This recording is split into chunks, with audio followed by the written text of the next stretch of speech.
بسم الله الرحمن الرحيم. اهلا بيكم على قناه صحبه الكروشيه. معاكم سلوى الفحام.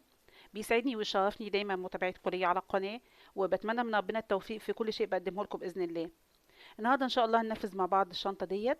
الحقيقه شنطه بسيطه وسهله وجميله جدا زي ما احنا شايفين كده. ده حجمها من الداخل. تقدري تنفذيها باي نوعيه خيط مناسبه للشنط. انا هنا استخدمت خيط سلسله ولكن سميك نوعا ما. تقدري تنفذيها زي ما قلت لك باي نوعيه خيط مناسبه للشنط. ممكن خيط كليم، خيط كوردون، مقاميه مصري، اي نوعيه خيط مناسبه. بس خلي بالك لو السمك بتاع الخيط اللي هتشتغلي بيه ارفع شويه من السمك اللي احنا هنشتغل بيه في الفيديو النهارده ان شاء الله، هتزودي في عدد غرز الحشو هنا. وكمان عدد سلاسل البدايه هتزودي فيها شويه عشان حجم الشنطه ما يطلعش صغير قوي. تابعي معايا الفيديو واتمنى من ربنا ان شاء الله الشنطه تكون شكلها عجبكم والفيديو يفيدكم باذن الله. بسم الله. دي الايد اللي انا هشتغل عليها الشنطه. والخيط زي ما قلت لك خيط سلسله بس سميك، ده السمك بتاعه.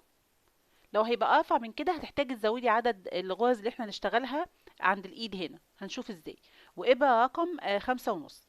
هجيب الايد كده، شوف الوش فين اهو. هبتدي اسحب الخيط ده كده. سيب بس جزء كده عشان اثبته ايه وانا شغاله. لف الخيط واسحبه كده من اللفه دي بالشكل ده كده. هبدأ من هنا من الجزء ده يعني. تمام. اسحب الخيط وارتفع بيه لفوق كده واعمل غرزة حشو واعد كده واحد. اظبط بس اللفة دي كده.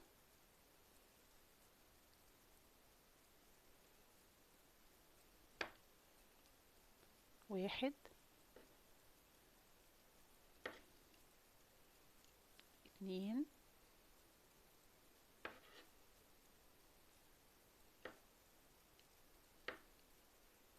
تلاتة،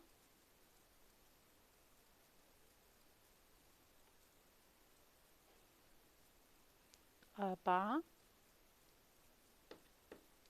دايما تظبطي الخيط بتاعك عشان يكون كله جنب بعضه كده. شايفة ازاي اهو.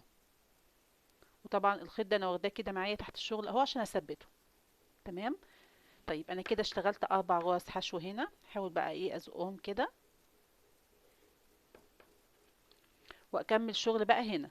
انا هشتغل 24 غرزة حشو. 24 غرزة حشو. تمام. هكمل كده. 5،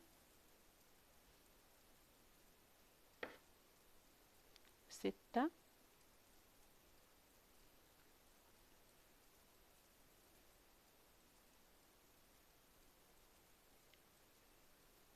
7،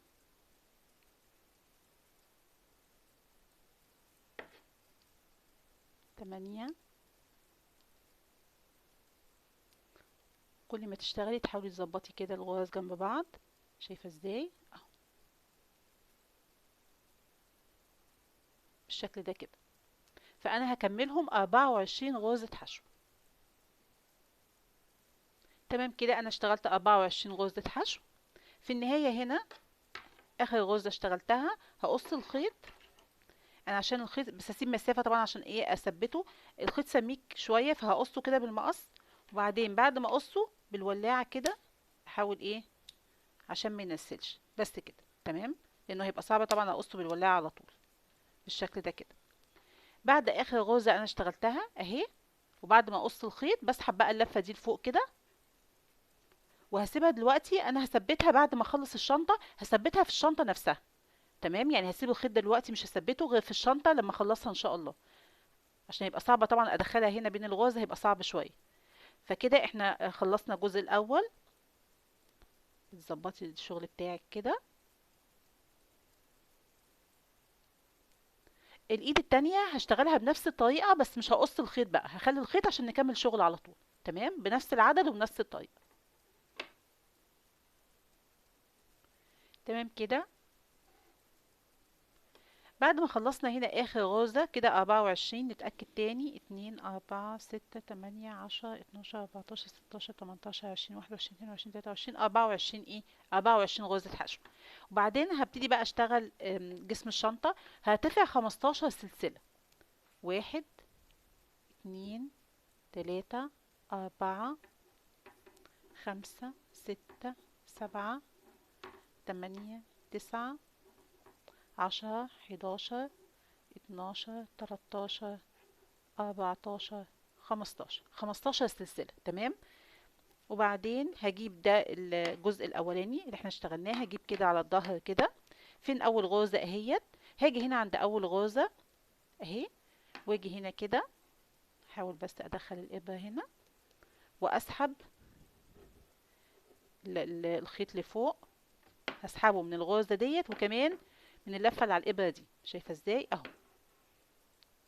وبعدين ارتفع سلسلة وابتدي اشتغل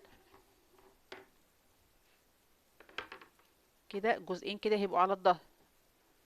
ابتدي اشتغل هنا في اللفة، ادي السلسلة اهي قدامي، هلف السلسلة كده واشتغل في اللفة اللي في الخلف دي، اللفة التالتة دي. اول غرزة هشتغلها غرزة منزلقة، هاجي هنا كده في اللفة التالتة ديت، اسحب الخيط من هنا وكمان من اللفة دي كده، اول غرزة منزلقة. اللي بعدها هسحب الخيط من هنا ومن هنا كده، غرزتين منزلقة. وبعدين هشتغل 11 غرزة حشو، 11 غرزة حشو، 1 2 3 4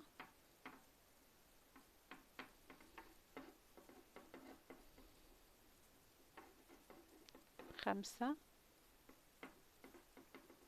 6 7 8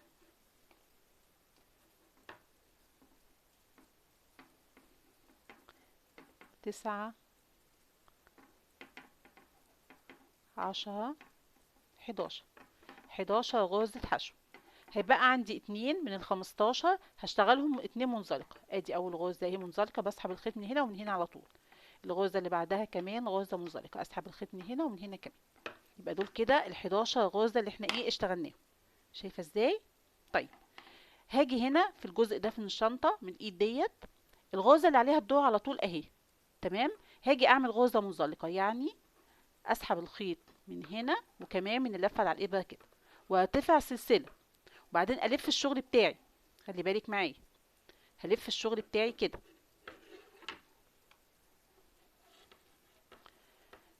هشتغل دايما زي ما قلت لك، دايما هيبقى عندي اتنين منزلقة في الاول واتنين منزلقة في الاخر وبينهم غرز حشو. هنا هيبقى عندي اتنين منزلقة واتنين منزلقة في الاخر وبينهم كام غرزة حشو؟ بينهم هيبقى، خلي بالك معايا، بينهم هيبقى 11 غرزة حشو. ال 11 دول هقسمهم، هيبقى في دايما غرزة في المنتصف، فهيبقى هشتغل 5 حشو، والغرزة اللي في المنتصف هعمل فيها 3 غرز حشو في نفس المكان و5 حشو. طب نشتغل مع بعض كده. ادي اول غرزة اهي، دايما شغلي كله هيبقى في اللفة الخلفية يا جماعة، خلي بالك معايا اهو، في لفة امامية ولفة خلفية، شغلي كله هيبقى في اللفة الخلفية، الشنطة كلها هشتغلها في اللفة الخلفية. ادي اول غرزة، هشتغل غرزة منزلقة، اسحب الخيط من هنا ومن هنا. الغرزة اللي بعدها غرزة منزلقة، اسحب الخيط من هنا ومن هنا. وبعدين هعمل 5 حشو في اللفة الخلفية، 5 حشو، 1 2 3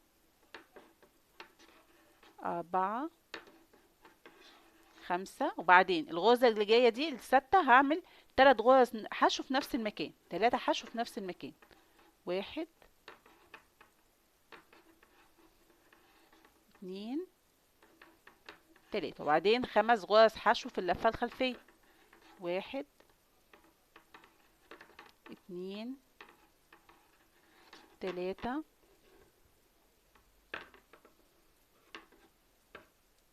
4 5. هيبقى لي غرزتين هشتغلهم منزلقة، ادي الغرزة الاولى اهي غرزة منزلقة، برضه في اللفه الخلفيه، واللي بعدها كمان اهي غرزه منزلقه. شايفه ازاي؟ وبعدين الغرزه اللي عليها الدور فين اهيت الغرزه التانية، باجي هنا كده واعمل غرزه منزلقه، بسحب الخيط منها كده وكمان من اللفه اللي على الابره كده، وبعدين ارتفع السلسله والف الشغل وابتدي اشتغل. خلي بالك معايا الشغل هيبقى ازاي اهو. شايفه ازاي؟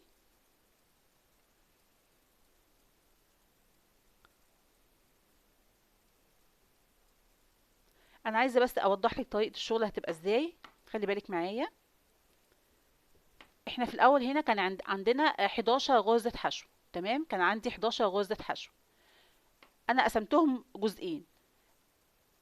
طبعا هما الاول كلهم 15، اتنين منزلقه هنا واتنين منزلقه هنا، بينهم 11 غرزه حشو. عملنا 5 حشو، وفي السته عملنا 3 غرز حشو في نفس المكان و5 حشو. السطر اللي جاي هيبقى عندي غرز الحشو كام، او عدد الغرز كلها هيبقى كام؟ هيبقوا 17. اتنين منزلقة واتنين منزلقة يبقى عندي 13. تمام. هشتغل 6 حشو 6 حشو، في المنتصف ديت هعمل 3 حشو، وهكذا. كل سطر هيزيد عندي عدد الغرز غرزتين. تمام. فهشتغل دايما بالطريقة دي. يعني السطر الجاي هنشتغله ازاي؟ هيبقى اتنين منزلقة، اتنين منزلقة، 6 حشو، 3 غرز حشو في نفس المكان، 6 حشو، اتنين منزلقة. تمام اهو. انا ارتفعت السلسلة وبعدين الف الشغل بتاعي واشتغل اتنين منزلقة ثابتين معايا في الشنطة كلها. 1 2. وبعدين اشتغل 6 حشو في اللفة الخلفية. انا اسفة بقى على الايد عاملة ازعاج، بس مش عارفة اعمل ايه. 2 3 4 5 6. وبعدين في السبعة هنعمل 3 غرز حشو في نفس المكان. 1 2 3. وبعدين هشتغل 6 غرز حشو في اللفة الخلفية. وبعدين هيبقى معايا اخر غرزتين اهم، هشتغل منزلقة في اللفة الخلفية. اسحب الخيط من هنا ومن هنا، ادي كده 1، واللي بعدها كمان غرزة منزلقة. وبعدين الغرزة اللي عليها الدور فين اهيت، باجي هنا كده واعمل غرزة منزلقة، بسحب الخيط كده، بس اشد ايدي شوية عشان الغرز تكون مقفلة على بعض. وبعدين اعمل سلسلة والف الشغل بتاعي وابدأ شغل بنفس الطريقة، وهفضل اشتغل بقى بنفس الطريقة ديت. شايفة ازاي؟ هفضل شغالة بنفس الطريقة. 2 منزلقة، 2 منزلقة، بعدين هيبقى عندي هنا 7 حشو، وفي التامنة هعمل 3 غرز حشو مع بعض، 7 حشو 2 منزلقة، وبعدين منزلقة في الغرزة اللي عليها الدور على طول، وارتفع سلسلة والف الشغل بتاعي واشتغل بنفس الطريقة لغاية ما اوصل ان عندي في كل جهة هنا 2 منزلقة، وبعدين 13 غرزة حشو. اوكي. وهنا هيبقى عندي 3 غرز حشو في نفس المكان، 13 غرزة حشو 2 منزلقة. اول ما اوصل للعدد ده نرجع نكمل مع بعض ان شاء الله. تمام كده انا وصلت للشكل دوت. شايفه ازاي؟ زي ما قلت لك اخر سطر ده انا اشتغلته ازاي. اشتغلت 2 منزلقه، 13 غرزه حشو، في الغرزه رقم 14 عملت 3 غرز حشو مع بعض، وبعدين 13 غرزه حشو و2 منزلقه. يعني السطر الاخير اللي انا وقفت عنده دوت عدد الغرز كلها على بعضها كده 33 غرزه. 2 منزلقه في الاول، و29 غرزه حشو، و2 منزلقه في الاخر. وده السطر اللي انا هقف عنده، واللي انت هتقفي عنده لو انت شغاله بنفس الاعداد بتاعتي. طيب هنشتغل ايه بعد كده؟ هنشتغل بعد كده ال 33 غرزة دول هشتغل 2 منزلقة في الأول، 2 منزلقة في الآخر، وال 29 غرزة اللي بينهم هشتغلهم غرز حشو في اللفة الخلفية. يعني بمعنى ان انا مش هعمل 3 بقى ايه في الغرزة اللي في المنتصف تاني، لا، انا هشتغل الغرز الحشو اللي بين الاتنين منزلقة هنا والاتنين منزلقة كلها اللي هم ال 29 هشتغلهم غرز حشو في اللفة الخلفية. تمام كده انا وصلت هنا لغايه ما بقى عندي فاضل هنا بالظبط 5 غرز. احنا اشتغلنا في الاول 5 سطور، 5 غرز من ال 24، عملنا من خلالهم تزايد، يعني اشتغلنا حوالي 10 سطور تزايد، وبعدين اشتغلنا سطور بعد كده ثابته من غير تزايد ولا حاجه، وعايزين بعد كده نعمل تناقص عشان نوصل لنفس الشكل دوت للشنطه في البدايه. تمام. فبالتالي انت هتفضلي شغاله لغايه ما يوصل معاكي هنا عدد الغرز 5 غرز متبقيه. نبدأ من هنا بقى نبتدي نعمل تناقص عشان نوصل لنفس العدد اللي احنا بدأنا بيه هنا. السطر بتاعنا الأولاني بدأنا ب 15 غرزة، فعايزين برضو ننهي الشغل بتاعي يبقى عندي هنا 15 غرزة. خلاص. طيب شوف بقى التناقص هيبقى ازاي. هنا هنبدأ السطر الأول من التناقص، هنشوف هنشتغله ازاي. هشتغل، أنا ارتفعت السلسلة وهبتدي أشتغل 2 غرزة منزلقة زي ما متعودين في بداية الشنطة وفي نهايتها، في 2 كمان غرزة منزلقة، كده 2 منزلقة. وبعدين هبتدي أشتغل 13 غرزة حشو، 13 غرزة حشو في اللفة الخلفية. خلي بالك بقى بعد ما عملت 13 غرزة حشو هعمل التناقص ازاي. هاجي هنا عند الغرزة اللي عليها الدور في اللفة الخلفية، أدخل الإبرة كده، والغرزة اللي بعدها 2، والغرزة اللي بعدها كمان 3 غرز، وبعدين اسحب الخيط من ال3 غرز كده واشتغل غرزة الحشو بتاعتي. كده 3 غرز بقوا غرزة واحدة بس، واكمل عادي من اول بقى هنا 13 غرزة حشو في اللفة الخلفية.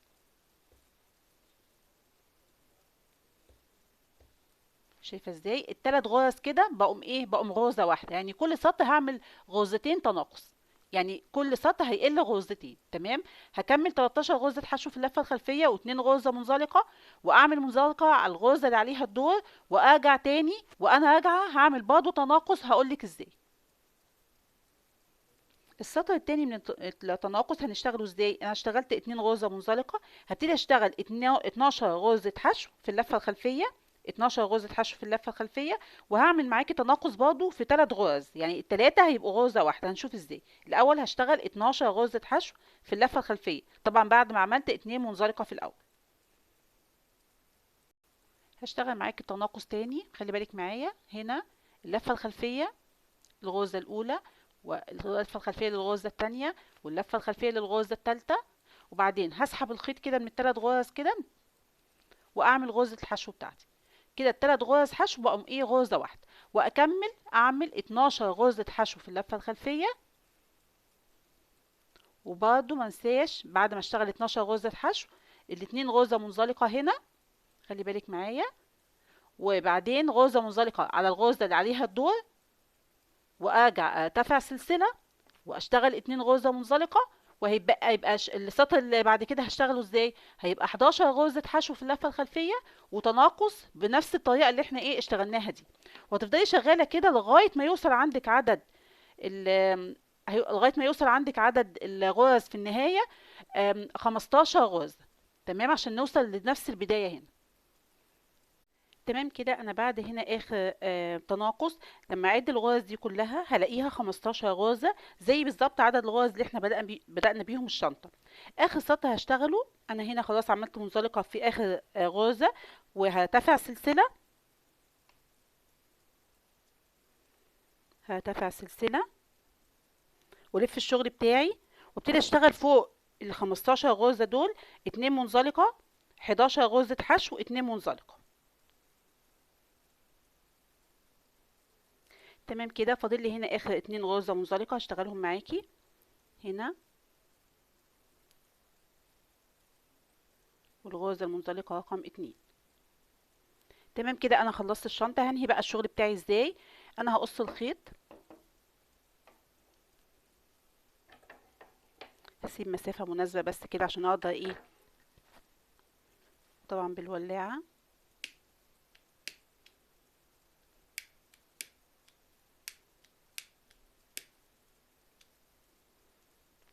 هبتدي بقى اسحب الخيط ده اللي فوق كده، هلضمه هنا في ابرة تنظيف واسعة شوية. خلي بالك بقى هنا عشان ننهي الشغل بشكل ظريف، المفروض الغرزة دي هي اللي كنت المفروض اعمل فيها منزلقة، فهدخل كده بالابرة واشد بقى اللفة دي كده، وبعدين ارجع تاني هنا للغرزة ديت في المنتصف هنا كده، وارجع الخيط ايه للخلف. شايفة ازاي اهو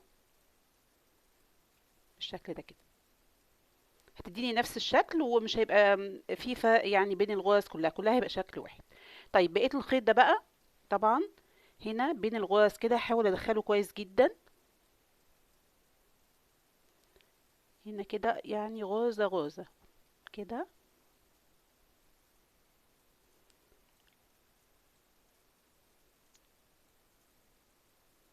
على قد ما اقدر طبعا.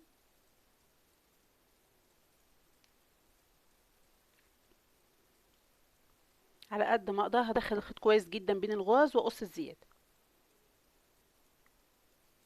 تمام كده، وده شكل الشنطه في النهايه. زي ما قلت لك هي بسيطه وسهله جدا جدا، وده شكلها من الداخل. تعتبر نوعا ما كبيره زي ما احنا شايفين كده. طبعا لو حابه ان انت تعملي لها بطانه، احنا كنا نفذنا مع بعض قبل كده شنطه على قناه تقريبا بنفس الشكل يعني، و يعني شرحنا مع بعض ازاي نقص البطانه وازاي كمان نركبها في الشنطه. هنزلك ان شاء الله الفيديو دلوقتي على الشاشه، عشان لو حابه ان انت تركبي بطانه ترجعي للفيديو في شرح تركيب البطانه ازاي. عايزه اقول لك بقى بعض الملاحظات على الشنطه دي. الحقيقه لو انت هتستخدمي نفس الخيط، يعني نفس سمك الخيط اللي انا استخدمته في الفيديو، اوكي هتلتزمي معايا بنفس العدد، هيطلع حجمها مناسب وجميله جدا. اما لو انت بتشتغلي بخيط ارفع شويه، يعني خيط سلسله ارفع شويه، او اي نوعيه خيط مناسبه للشنط، ممكن خيط كوردون، ممكن خيط مقاميه مصري، اي نوعيه خيط تانية هتكون ارفع شويه. يعني هتزودي هنا عدد غرز الحشو اللي موجوده في الايد هنا، وكمان عدد السلاسل اللي بدأنا بيها اللي هم 15 سلسله هتزوديهم شويه، عشان بس شكل الشنطه طبعا ما تبقاش صغيره جدا بعد ما تشتغليها. اتمنى ان شاء الله يكون الشرح النهارده مفيد بالنسبه لكم، ويكون الشنطه كمان عجبتكم. هي بسيطه وسهله، حبيت اعملها لكم كده بشكل بسيط بحيث تقدري تنفذيها كهديه جميله لعيد الام. كل سنه وحضراتكم طيبين. شكرا، ونتقابل باذن الله على خير في فيديو جديد، والسلام عليكم ورحمه الله وبركاته.